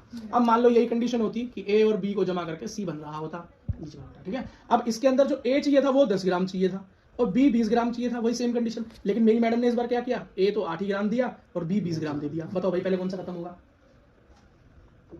अरे ए खत्म होगा ना, 10 चाहिए था 8 ही दिया, हाँ। और ये 20 चाहिए था 20 ही दे दिया। तो ए मेरा क्या हो जाएगा? लिमिटिंग Limiting रिएजेंट हो जाएगा। आसान है समझना? बच्चों को समझ नहीं आता, हॉस्पिटलाइज हो जाते हैं, ऑक्सीजन सिलेंडर लग जाते हैं उनके इसमें, कहते हैं पता नहीं क्या है भैया, क्या आ गया ये। देखो अब इसके अंदर क्या बोल रहे हैं कि भैया एक क्वेश्चन दिया हुआ है, एक रिलेशन दिया हुआ है, a plus B2 is equals to AB2, ठीक है। इसने बोला है identify the limiting reagent if any in the following reaction mixture. तो कह रहा है इसके अंदर भैया लिमिटिंग रिएजेंट बताओ कौन है। तुम बोलोगे भैया कैसे बताऊं, ये तो बताओ, ये कितना है, बी कितना है, फिर बताऊंगा, ठीक है। होगा शायद। अरे ऐसे कैसे बोल दिया बेटा, एक रिएक्शन हो रही है ये, इसमें कुछ क्वांटिटी तो बताने दो। इसमें मैंने क्वांटिटी बताई थी ना, पहली सिद्ध कर दिया तुमने। क्योंकि ये B2 है ना इसलिए। बेटा तो उसका मतलब क्या है, ए जितना भी चाहिए होगा B2 चाहिए होंगे, तब जाके ए B2 बनेगा। लेकिन अगर इस रिएक्शन में ए कम दे रखा होगा तो भैया ए होगा, और बी कम दे रखा होगा बी को। तो देखते हो क्वेश्चन क्या है। पहला क्वेश्चन दे रखा है 300 एटम ए के और 200 एटम या 200 मॉलिक्यूल बी के। देखो तो खुद देखो ना, यहाँ पर ए कितना दे रखा है 300 और बी कितना दे रखा है 200। बेटा कैसे होगा, यहाँ खुद देखो ना जरा, बेटा खुद देखो इधर, ए तो 300 दे रखा है और बी कितना दे रखा है, B2 दे रखा है, B2 कितना दे रखा है 200, कम नहीं है, कम है, B2 दे रखा है बेटा, बी नहीं B2। देखो क्वेश्चन देखो बेटा कैसा हुआ है, a plus B2 equals to AB2, ये मेरे को पता है। इसका मतलब एक एटम A का मिलता है और एक मॉलिक्यूल B का मिलता है। ये B2 मॉलिक्यूल है, ये B2 क्या है, मॉलिक्यूल। समझ रहे हो? क्योंकि देखो इसके अंदर बेटा गिवन क्वेश्चन तो देखो जरा, यही तो बेटा लैंग्वेज है केमिस्ट्री की। A के तो रखे हैं एटम और B का दे रखा मॉलिक्यूल, हाँ। समझ में आ गया? तो अगर ये एटम दे रखा होता ना तो इसको मैं डबल कर देता, 200 का क्या कर देता, 400 कर देता B2 के हिसाब से। लेकिन बेटा एक मॉलिक्यूल तो पहले से ही कॉम्प्लेक्स मटेरियल होता है, एटम से मिलकर बनता है, समझ में आ गया? तो यहाँ पहले ही दे रखा है। इसका मतलब मैंने यहाँ पे देखो क्लियर कर रखा है क्वेश्चन में कि ए का तो एक एटम है और B2 क्या है, एक मॉलिक्यूल है, एक इससे मिलकर क्या बनता है, एक टोटल AB2 मॉलिक्यूल बनता है एक। अब इसके अंदर क्या दे रखा है 300 इसके एटम दे रखे हैं और B2 के सिर्फ 200 दे रखे हैं। तो बेटा इन दोनों के मुकाबले कौन कम है, ए और बी के मुकाबले कौन कम है, बी तो कम है। बी ए है 300 एटम और ये है 200 मॉलिक्यूल, तो बी इसके अंदर लिमिटिंग रिएजेंट होगा। बात समझ में आई? तो बेटा यही चीजें ध्यान रखनी है, एटम का लिखा है और मॉलिक्यूल का लिखा है। 9वीं 10वीं में काम चल गया या नहीं चलेगा, समझ गए? अगला हाँ, यहीं पर बेटा नीट में क्वेश्चन निकल जाएगा तुम्हारा, झट से लगा दोगे। अरे ए है भैया, शुरू से बोल ली थी मैं तो, अब पता चला क्या निकला, बी है ना, क्योंकि एटम की नजर से देखा दोनों को, ठीक है। अगला देखो, अगला इसी के अंदर कंडीशन दे रखी है 2 मोल ए के और 3 मोल बी के। मतलब ए के कितने मोल के दे रखे हैं, 2 मोल, और बी कितना दे रखा है 3 मोल। खुद दिखा, खुद आंख बंद करके बता दो कि बी ज्यादा दे रखा है और ए दे रखा है कम, तो मेरा ए इसमें क्या होगा, लिमिटिंग रिएजेंट, काम खत्म। कॉन्सेप्ट समझ में आ गया? तो क्वेश्चन धुआं धुआं हो गया, क्या हो गया, धुआं धुआं। अगला क्वेश्चन देखो बेटा, देखो इसी क्वेश्चन में दे रखा है पार्ट 100 एटम ए के और 100 मॉलिक्यूल बी के। भैया तो दोनों बराबर है, लेकिन एटम है वो मॉलिक्यूल है, तो एक ही बात है ना भैया, B2 मॉलिक्यूल है मतलब सिंगल काउंट होगा। हाँ। तो बेटा यहाँ भी 100 और यहाँ भी 100, दोनों में से कोई भी कम नहीं है, दोनों में से।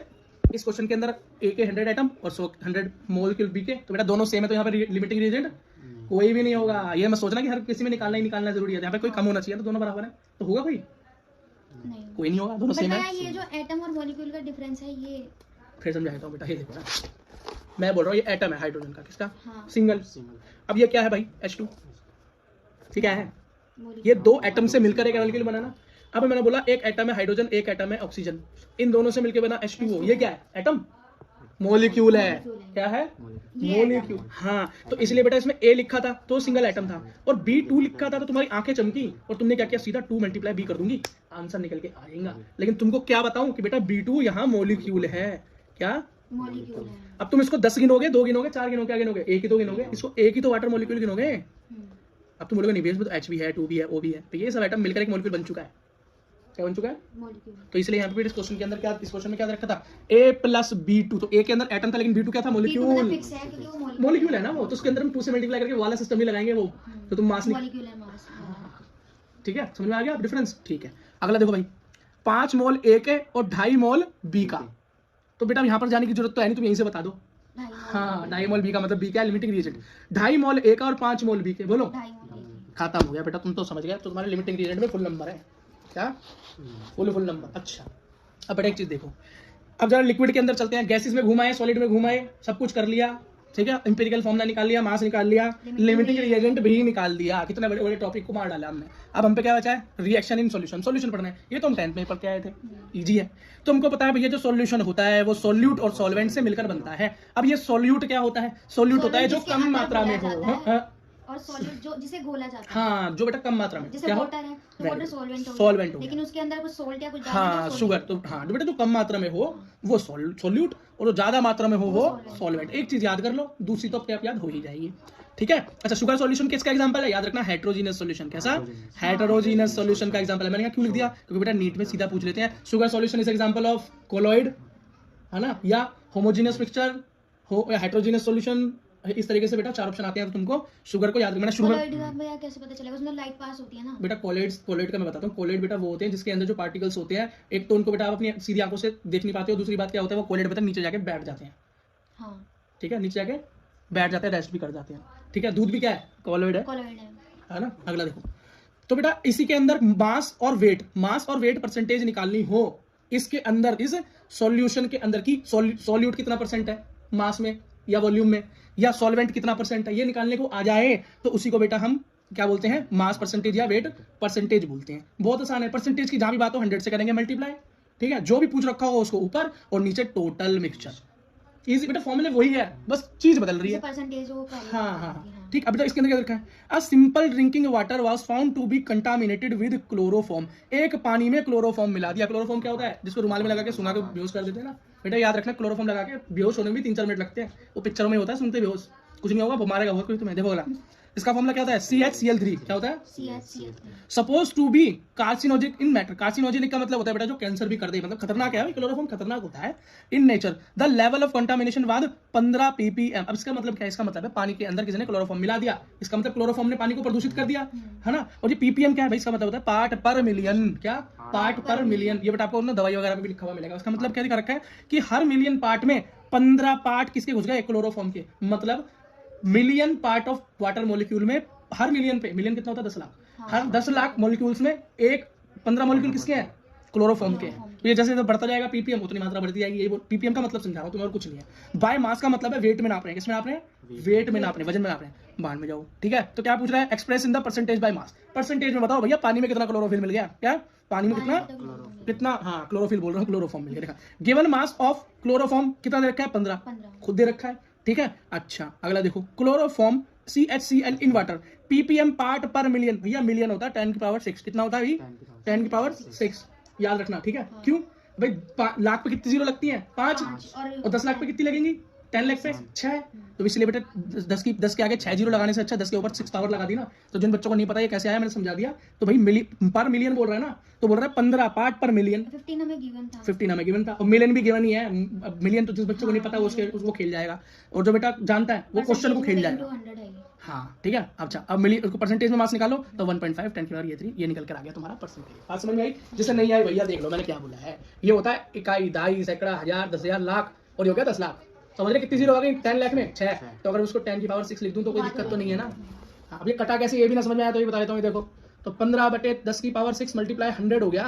तो 100 का मतलब क्या है भाई? 100 का मतलब क्या? 10 की पावर 6, तो 100 को लिख सकता हूँ 10 की पावर 2 से गया किस पर? 3 पे। तो 4 हाँ, अब ये बचा बेटा 4, मतलब 2 चलेगा तो बचा 4। अब ऊपर जाऊँ, इसको ऊपर ले जाओ तो क्या?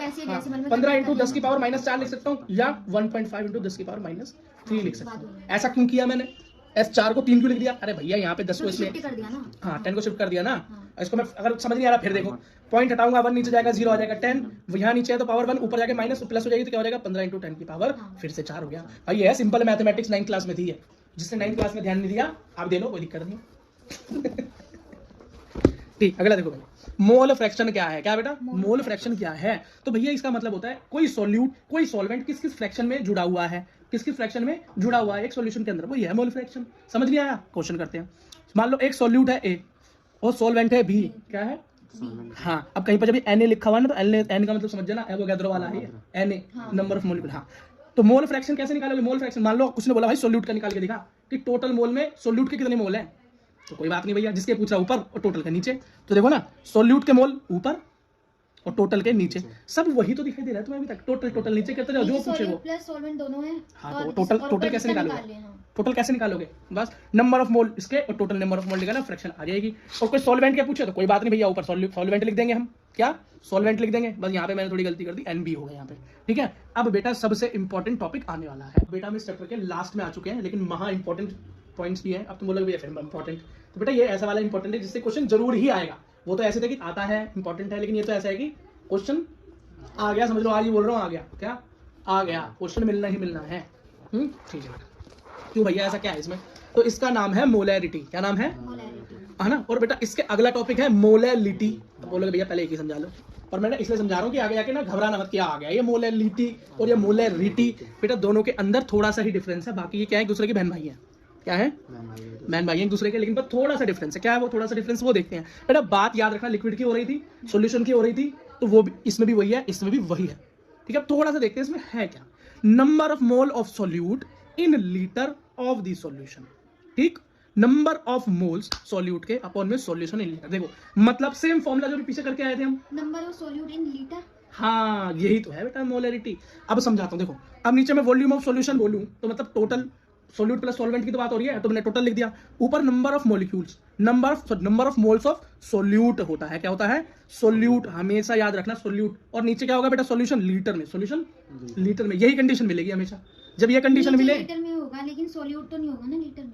बेटा लीटर में ही होगा ना, कैसे होगा? मोल्स में होगा, मोल्स की कंडीशन भी दे रखा है, नंबर ऑफ मोल्स दे रखे हैं, ठीक है। सॉल्यूट तो थोड़ा मतलब जैसे क्यों नहीं हो सकता? पानी में कलर मिला दूं क्या होगा? पानी वाला कलर पानी में मिला दूं तो नहीं होता। चीनी को पहले से लिक्विड करके घोल दूं तो पानी में, तो उस कंडीशन में होगा। तो ये कंडीशन ही है ना बेटा स्पेशल। ये मैंने कब बोला कि हर कंडीशन में लगेगा फॉर्मूला? ये स्पेशल कंडीशन बनाई गई है ना केमिस्ट्री में, सोच सोच के ऐसा होगा तो क्या होगा, ऐसा होगा तो क्या होगा, तो बस वही है बेटा, समझ गए। अच्छा अगला देखो बेटा, इसको बेटा दोबारा समझते हैं फॉर्मूले को। अभी हमने पीछे एक फॉर्मूला समझा था मोल फ्रैक्शन का, किसका? Mole fraction. तो मोल फ्रैक्शन का मतलब था टोटल मोल नीचे, मतलब सॉल्यूशन के मोल, सॉल्वेंट प्लस सॉल्यूट, और अपॉन में जिसका भी पूछा जाए, सॉल्यूट का पूछा जाए तो सॉल्यूट के मोल, और सॉल्वेंट का पूछा जाए तो सॉल्वेंट का मोल रख दो। बेटा इस वाले क्वेश्चन के अंदर क्या करते हैं हम, इस वाले क्वेश्चन के अंदर हमको दे रखा होता है मोलैरिटी निकालने के लिए, इसको बोलते हैं कैपिटल एम। क्या बोलते हैं? Capital M. याद रखना, कैपिटल एम से डिनोट करते हैं मोलैरिटी को। और इसके अंदर हम क्या निकालते हैं? ऊपर होता है हमारा सॉल्यूट का, क्या होता है? Number of mole of solute. क्या? Number of mole of solute. और नीचे बेटा टोटल सॉल्यूशन होता है, लेकिन उसका क्या होता है नीचे? Volume in litre. वॉल्यूम तो बेटा लीटर में होता है ना, क्योंकि वॉल्यूम इन लीटर या वॉल्यूम मान लो बेटा, ये फॉर्मूला है, याद कर लो। अच्छा इसका एक क्वेश्चन कर लेते हैं थोड़ा सा मजेदार वाला। Calculate the mass of the sodium acetate. इसका सोडियम एसीटेट का फॉर्मूला होता है CH3COONA, ठीक। Required to make 500 ml of इतना मोलर सॉल्यूशन। ये बोल रहा है भाई एक सोडियम एसीटेट है, क्या है? सोडियम एसीटेट है, उसका मास पता करो, उसका वेट पता करो, जिसके क्या दे रखे हैं भाई? 500 ml तो सॉल्यूशन है, टोटल क्या 500 ml सॉल्यूशन है, और क्या इतना इतने मोल्स दे रखे हैं, 0.375 मोल रखे हैं। Molar mass of sodium acetate इतना ग्राम। पहले ही कैलकुलेट करके दे दिया भाई तुम्हें, तुम्हारा काम बचा दिया। नहीं तो तुम क्या कर रहे होते? इसको जोड़ जोड़ के लिख रहे होते ना। इसका कैसे कैलकुलेट करते हैं? सी का कितना होता है? 12 प्लस 3 मल्टीप्लाई 1। ऐसे तो निकालते हैं, तो पहले ही दे दिया, क्वेश्चन आसान कर दिया, ठीक है। तो भाई गिवन मोलैरिटी, हमें पहले ही मोलैरिटी फाइंड करके दे रखी है, कितना? इतनी दे रखी है 0.357, पहले ही दे रखी है मोलैरिटी, पहले ही दे रखी है। हमें कैसे पता है मोलैरिटी है भाई? क्योंकि सॉल्यूशन को ml में दिया हुआ है, मतलब लीटर वाली क्वांटिटी है ना। लीटर का क्या होता है? छोटा मिलीलीटर, और मिलीलीटर और लीटर का यूज होता है, मतलब वॉल्यूम, मतलब मोलैरिटी पहले ही दे रखी है। कोई बात नहीं भाई, दे रखी है तो। और वॉल्यूम क्या दे रखा है? 500 ml। क्या? 500 ml। और मेरा फॉर्मूला तो कहता है भैया वॉल्यूम तो हमेशा लीटर में होनी चाहिए, किसमें? लीटर। हाँ तो भैया मिली लीटर को मैं तुरंत लीटर में चेंज कर दूंगा। क्यों? क्यों बोलो? 1 लीटर में कितने लीटर होते हैं? 1000। हाँ तो बेटा ml को लीटर में चेंज करने के लिए 1000 से डिवाइड करेंगे। डिवाइड जब बेटी छोटी यूनिट को बड़ा बनाते हैं तो डिवाइड करते हैं, हाँ, और बड़ी को छोटी करते हैं तो मल्टीप्लाई काम होता है, ठीक है। अगला देखो, number of mole of sodium acetate. अब बेटा मोल फॉर्मूला क्या है? Mole equals to number of mole of solute बटे में वॉल्यूम, ठीक है। अब बेटा इस केस के अंदर सब कुछ दे रखा है, नंबर ऑफ मोल फाइंड करने हैं, सब कुछ, वॉल्यूम भी दे रखा है और मोलैरिटी भी दे रखा है, तो मैंने इस फॉर्मूले को ऐसे लिख दिया, ऐसे लिख दिया। अब बेटा जो गिवन था दोनों को सामने लिख दिया, और number of mole find out हो गया। नंबर ऑफ मोल, हाँ। The mass of sodium acetate. अब निकालना है मास। तो भैया मास निकालने का फॉर्मूला क्या होगा? तो मुझे पता है भाई नंबर ऑफ मोल का फॉर्मूला क्या होता है? मोल बराबर क्या होता है? मोलिकुलर गिवन मास बटे में मोलिकुलर मास, गिवन मास बटे में मोलिकुलर मास। और गिवन मास क्या है? ये रहा गिवन मास। मॉलिक्यूलर मास, हाँ गिवन मास ये रहा ना, इसका जो मास है वही तो है गिवन मास। हाँ। और मोलिकुलर मास पहले ही पता है मुझे, तो बेटा दोनों को मैंने रख दिया। Divide। हाँ अब क्या जो मुझे चाहिए था वो रख दिया, फॉर्मूले को अपने हिसाब से एडजस्ट करके आंसर निकाल दिया, खेल खत्म। इसी तरह का क्वेश्चन आता है बेटा, और कुछ भी क्वेश्चन अलग से नहीं आएगा। एक देखो अभी तो लास्ट टॉपिक है मोलैलिटी। जिसको मोलैलिटी समझ में आ गई उसके लिए मोलैलिटी समझना कोई मुश्किल बात नहीं है। क्यों बेटा? मोलैलिटी को इसको capital number of moles, number of mole of solute, volume in litre, और नीचे का वॉल्यूम लीटर में होना चाहिए। हाँ बस यहाँ पर अब डिफरेंस देखना क्या होगा। मोलैलिटी को स्मॉल एम से डिनोट करते हैं, उसको मोलैलिटी को कैपिटल एम से, तो इसको स्मॉल एम से। बस बेटा यहाँ पर एक ही डिफरेंस है, number of mole of solute ऊपर क्या होंगे? Number of mole of solute होंगे। सेम क्वेश्चन वो सेम फॉर्मूला, लेकिन नीचे सॉल्यूशन नहीं होगा, अब होगा सॉल्वेंट। क्या होगा? सॉल्वेंट। और वो भी वॉल्यूम में नहीं, किलोग्राम में। किसमें? उसमें लीटर में, वॉल्यूम हाँ उसमें वॉल्यूम लीटर में था, और और इसमें नीचे सॉल्वेंट का मास किलोग्राम में। बस बेटा यही डिफरेंस है। अगर ये डिफरेंस समझ में आ गया तो क्वेश्चन बचता ही नहीं है। अब सेम क्वेश्चन दे रखा है क्या? सेम क्वेश्चन दे रखा है वही, नहीं वाला क्वेश्चन नहीं, क्लोरोफॉर्म वाला क्वेश्चन है जिससे पहले करके आए थे हम कि 15 पार्ट पर मिलियन क्लोरोफॉर्म मिला दिया था ना पानी के अंदर। तो पार्ट पर मिलियन का सॉल्यूशन मैंने कैसे किया था? 15 बटे मिलियन मतलब 10 की पावर 4 और परसेंटेज के लिए 100, तो निकल कर आया था 1.5 इंटू 10 की पावर -3%। इतना परसेंटेज ऑफ क्या निकला? क्लोरोफॉर्म इन वाटर निकला। ठीक है, 100 ग्राम ऑफ सैंपल कंटेन इतना क्या है? क्लोरोफॉर्म। क्लोरोफॉर्म का फॉर्मूला है CH-Cl3। ठीक है, ये बोल रहा है 100 ग्राम ऑफ सैंपल, खुद दे रखा था उसके अंदर कि 100 ग्राम पानी में कितना, इतना ग्राम। मैंने खुद निकाला है कितना ग्राम, इतना ग्राम क्या है? क्लोरोफॉर्म हो गया। अब भैया इसमें ग्राम दे रखा है, लेकिन मुझे किस में चाहिए होता है ये हमेशा? किलोग्राम में। जैसे उसको मुझे वॉल्यूम क्या था? लीटर में चाहिए था, दे रखा था मिलीलीटर में, तो मुझे इसे चेंज करना पड़ेगा। 1 किलो में बेटा कितने ग्राम होते हैं? 1000 ग्राम होते हैं। कितने? 1000 ग्राम होते हैं। यहाँ पे ग्राम है तो मुझे इसको चेंज करके किलोग्राम में चेंज करना है। हाँ तो बेटा ये मेरा कॉम्प्लेक्स तैयार हो गया और मैंने आंसर निकाल लिया। बस बेटा आप नंबर ऑफ मोल निकाल लियो तो बेटा वही मास बटे में मोलर मास लगाकर आंसर आ जाएगा। इसी के साथ बेटा आपका चैप्टर खत्म होता है।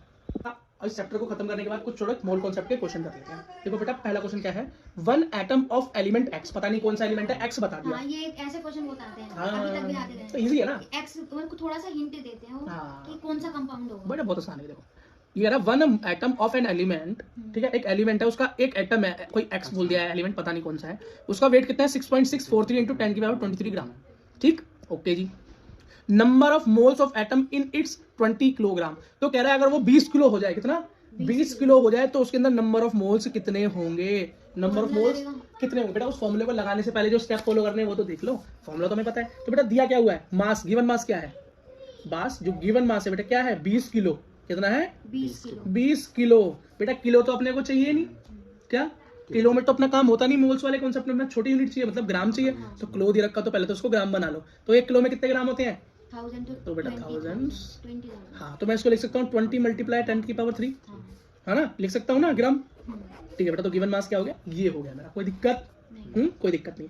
अब ये बोल रहा है 1 एटम ऑफ एलिमेंट, ये इतना वेट मतलब कितना दे रखा है? AMU क्या दे रखा है? ग्राम एटॉमिक मास दे रखा है। GAM बोलो, एटॉमिक मास दे रखा है। कितना दे रखा है? 6.643 10 की पावर -23 ग्राम दे रखा है। और ये बेटा फाइंड टोटल कैसे फाइंड आउट होता है? टोटल इसके सामने बेटा एवोगैड्रो नंबर से मल्टीप्लाई कर दो या 1 मोल से मल्टीप्लाई कर दो। कभी भी क्वेश्चन को ऐसे ही सॉल्व करना है।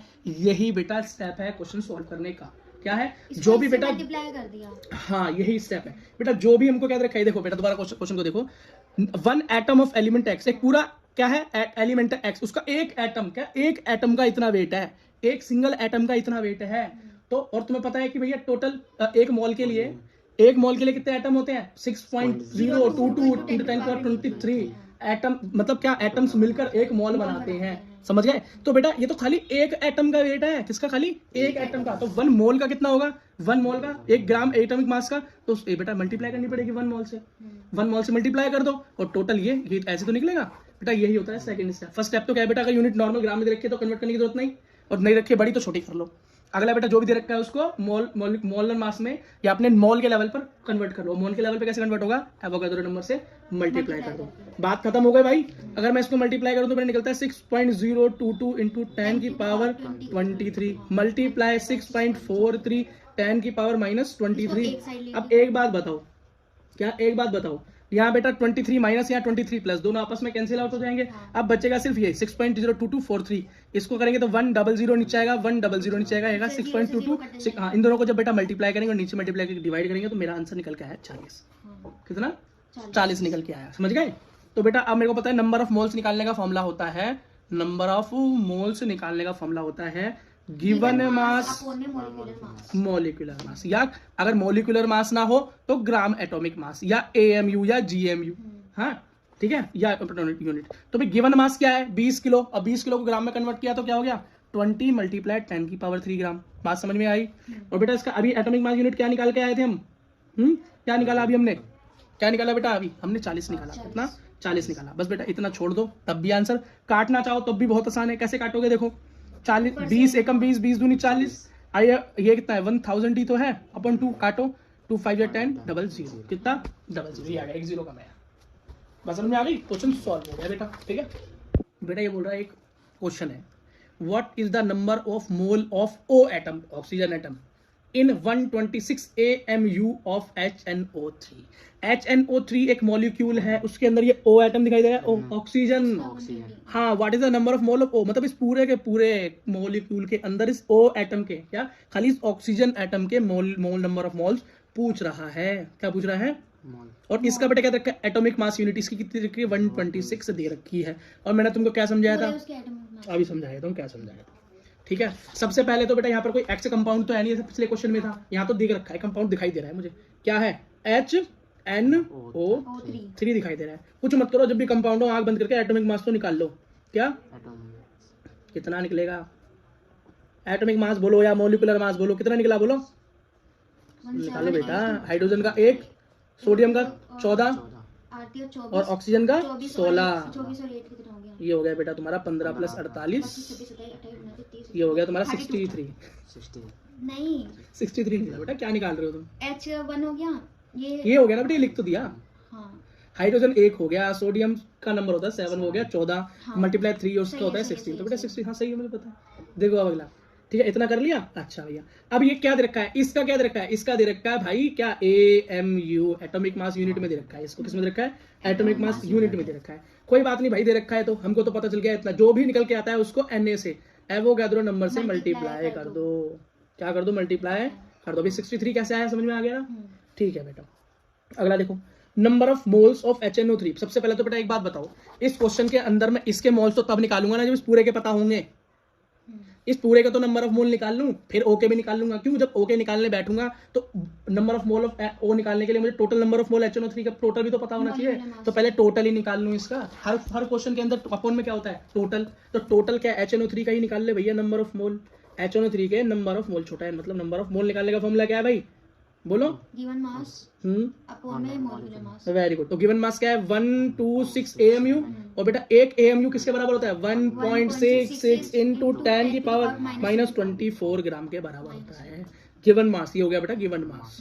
फॉर्मूला में पहली बार ओपन में मॉलिक्यूलर मास। मॉलिक्यूलर मास मेरा निकला 63। टोटल इसको निकालने के लिए Na1 मोल से मल्टीप्लाई करनी पड़ती है, ठीक है, और मल्टीप्लाई बाय इसकी मल्टीप्लाई होगी, इसकी भी बेटा मल्टीप्लाई मुझे इसी नंबर से, क्योंकि ये भी एटॉमिक मास यूनिट में, तो इसको भी इसी नंबर से मल्टीप्लाई करना पड़ेगा। कुछ भी नहीं होगा, इससे पूरा पूरा कट गया ये कैसे आया भैया? 1.6 से बेटा ये एक एटॉमिक मास यूनिट की वैल्यू होती है। और जो पूरा का पूरा क्वेश्चन मुझे दिया हुआ है, नीचे कैसे? जो बेटा इस पूरे का पूरा का जो मुझे क्वेश्चन दिया हुआ है, दे ही मेरे को किसके अंदर रखा है? किस यूनिट में रखा है? बेटा एटॉमिक मास यूनिट के संदर्भ में ही दे रखा है। तो मुझे ऊपर भी और नीचे दोनों तरफ इसकी मल्टीप्लाई करनी पड़ेगी। इस टाइप का क्वेश्चन आता है। तो बेटा यहाँ पर क्या हुआ? 63 बन जाए, 63 2 से कट गया, तो यहाँ पर मेरा number of mole of HNO3 is equals to निकल गया 2/Na। 2/Na निकल कर आ गया। नॉर्मल Na लिखो, है ना, जरूरी नहीं वो नंबर पूरा एवोगाड्रो। हाँ, तो बेटा मैं ये भी तो कह सकता हूँ कि 126 AMU ऑफ HNO3 जो मुझे क्वेश्चन में दे रखा था, और अब जो मैंने सॉल्व करके निकाला है किसके बराबर है? 2 मोलिक्यूल ऑफ HNO2, है ना। ये यहाँ के मल्टीप्लाई तो हो जाएगा उधर जाके, ये भी तो बनाई है, ये उधर जाके मल्टीप्लाई हो जाएगा, तो 2 मोलिक्यूल ऑफ HNO3 के बराबर ही तो वही है। ठीक है, ये मैं लिख सकता हूँ ना। ठीक है, अब जरा एक चीज पे ध्यान दो। देखो बेटा इधर देखो, जब मैंने बोला कि 1 मोलिक्यूल ऑफ HNO3 63 के बराबर आया, मैंने ऊपर निकाला 1 मोलिक्यूल ऑफ HNO3 के अंदर कितने ऑक्सीजन है? 3। HNO3 मतलब O3 मतलब 3 मोलिक्यूल है। कितने हैं? 3 मोलिक्यूल। 126। अब ये HNO3 के कितने मोलिक्यूल है? 3 मोलिक्यूल है। कितने? 3 मोलिक्यूल। और बेटा ऊपर मैंने भी क्या देखा? 126 equals to 2 mole of HNO3, मतलब ये जितना दे रखा है 2 मोल के बराबर है। तो सिंगल मोल में 3 एटम, तो डबल मोल में कितने होंगे? इसका डबल करना। हाँ, तो 6 हो गए। बस कितने हो गए? 6 एटम हो गए ऑक्सीजन के। अब number of mole of oxygen निकालने का क्या तरीका है भाई? मास गिवन मास अपने, हाँ टोटल मास। तो भैया मास गिवन तो होता ही है, मुझे 6 मैंने निकाल लिया, यहाँ पे 6 निकल गया, डबल हो गया 6, यदि ये कंटेंट आपको रिटर्न फॉर्म में चाहिए तो हमारे Telegram, Instagram and WhatsApp group पर फ्री ऑफ कॉस्ट ये अवेलेबल है। और इसके अलावा और भी important cut offs and important data regarding NEET और रिगार्डिंग जेई और जो भी आपके लिए इंपॉर्टेंट डेटा वो free of cost and updates हमारे सोशल मीडिया पर अवेलेबल हैं। तो जाइए, उनका लिंक इस वीडियो के डिस्क्रिप्शन में है। टेलीग्राम, इंस्टाग्राम एंड व्हाट्सएप और फेसबुक को जाकर ज्वाइन कर लीजिए। आप वहां पर अपनी क्वेरी भी हमसे पूछ सकते हैं, आप अपने सवाल भी वहां रख सकते हैं। बाकी वीडियो को लाइक, चैनल को सब्सक्राइब करना ना भूलें। और यदि आप मुझसे पर्सनली जुड़ना चाहते हैं तो मेरा नाम है विक्की सिंह और द विक्की सिंह नाम से मेरा इंस्टाग्राम हैंडल है, जिसका लिंक भी इस वीडियो के डिस्क्रिप्शन में, वहां भी आप मुझसे जुड़ सकते हैं। और जाते हुए, यदि आप एज ए मेंबर हमसे जुड़ना चाहते हैं, क्योंकि मेंबर होने के बहुत से फायदे हैं, जैसे कि members only video, members only live chat, members के अर्ली रिप्लाईज होते हैं उनके कमेंट्स के, उनके मेल के, और फोन सपोर्ट भी है। और इवन अगर आप पीडब्ल्यूडी कैंडिडेट हैं तो पीडब्ल्यूडी कैंडिडेट्स के लिए तो अलग से गोल्ड मेंबरशिप के ऊपर पीडब्ल्यूडी प्रोग्राम चल रहा है, जिसके लिए आपको गाइडेंस दी जाती है कि किस तरह से आप इस बार अपने फिजिकल वेरिफिकेशन को, जो क्रॉस चेकिंग होती है आपके एडमिशन से पहले, को पास कर सकते हैं। उसके लिए आपको ज्वाइन बटन पे क्लिक करना है, जो कि सब्सक्राइब के बगल में है, और उसका लिंक भी इस वीडियो के डिस्क्रिप्शन में, वहां से भी आप क्लिक करके ज्वाइन कर सकते हैं। चलो मिलते हैं आपसे अगली वीडियो में। धन्यवाद।